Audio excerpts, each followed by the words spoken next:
ಎಲ್ಲರಿಗೂ ಬೆಳಗಿನ ಶುಭೋದಯ. ನನ್ನ ಹೆಸರು ದೀಪಿಕಾ. ನನ್ನ ಹೆಸರು ಕಾವೇರಿ. ನಾವು 10ನೇ ತರಗತಿ DPU ಕನ್ನಡ ಮಾಧ್ಯಮ ಶಾಲೆಯಲ್ಲಿ ಓದುತ್ತಿದ್ದೇವೆ. ಇವತ್ತು ನಾವು ತೆಗೆದುಕೊಂಡಿರುವ ವಿಷಯ ಆಮ್ಲಗಳು, ಪ್ರತ್ಯಾಮ್ಲಗಳು ಮತ್ತು ಲವಣಗಳ ಬಗ್ಗೆ ಒಂದಿಷ್ಟು ಪ್ರಯೋಗಗಳನ್ನು ಮಾಡುತ್ತಿದ್ದೇವೆ. ಇವಾಗ ಅರಿಶಿನ ಕಾಗದವನ್ನು ಬಳಸಿಕೊಂಡು ಆಮ್ಲ ಯಾವುದು, ಪ್ರತ್ಯಾಮ್ಲ ಯಾವುದನ್ನು ತಿಳಿದುಕೊಳ್ಳೋಣ. ಇದು ಅರಿಶಿನ ಕಾಗದ. ಇದು ಹೇಗೆ ತಯಾರಿಸುವುದೆಂದರೆ, ಅರಿಶಿನವನ್ನು ಬಿಳಿಯ ಕಾಗದದ ಮೇಲೆ ಉಜ್ಜಿದಾಗ ಅದು ಅರಿಶಿನ ಕಾಗದ ಉಂಟಾಗುತ್ತದೆ. ಹಾಗಾದರೆ ನಾವು ಮೊದಲು A ದ್ರಾವಣದಲ್ಲಿ ಎದ್ದಿದಾಗ ಇದು ಯಾವುದೇ ಬಣ್ಣಕ್ಕೆ ತಿರುಗುವುದಿಲ್ಲ. ಹಾಗಾದರೆ ಇದು ಆಮ್ಲ. ನಾವು ಇವಾಗ ಇನ್ನೊಂದು ಅರಿಶಿನ ಕಾಗದವನ್ನು ಬಳಸಿಕೊಂಡು B ದ್ರಾವಣದಲ್ಲಿ ಎದ್ದಿದಾಗ ಇದು ಕೆಂಪು ಬಣ್ಣಕ್ಕೆ ತಿರುಗುತ್ತದೆ. ಹಾಗಾದರೆ ಇದು ಪ್ರತ್ಯಾಮ್ಲ. ನಾವು ಇವಾಗ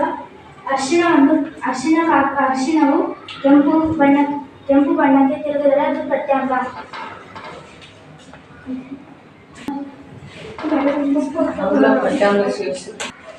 ಈಗ ಲವಣದ ಬಗ್ಗೆ ತಿಳ್ಕೊಳ್ಳೋಣ. ಹಾಗಾದರೆ ಇದು ಲವಣ. ಇದನ್ನು ಆಮ್ಲ ಮತ್ತು ಪ್ರತ್ಯಾಮ್ಲವನ್ನು ಬೆಳೆಸಿದಾಗ ಲವಣ ಉಂಟಾಗುತ್ತದೆ. ಇದನ್ನು ನಾವು ಲವಣ ಎಂದರೆ ಉಪ್ಪು. ರಾಸಾಯನಿಕವಾಗಿ ಎಲ್ಲ ಮನೆಯಲ್ಲಿ ಸಿಗುವುದು ಉಪ್ಪು.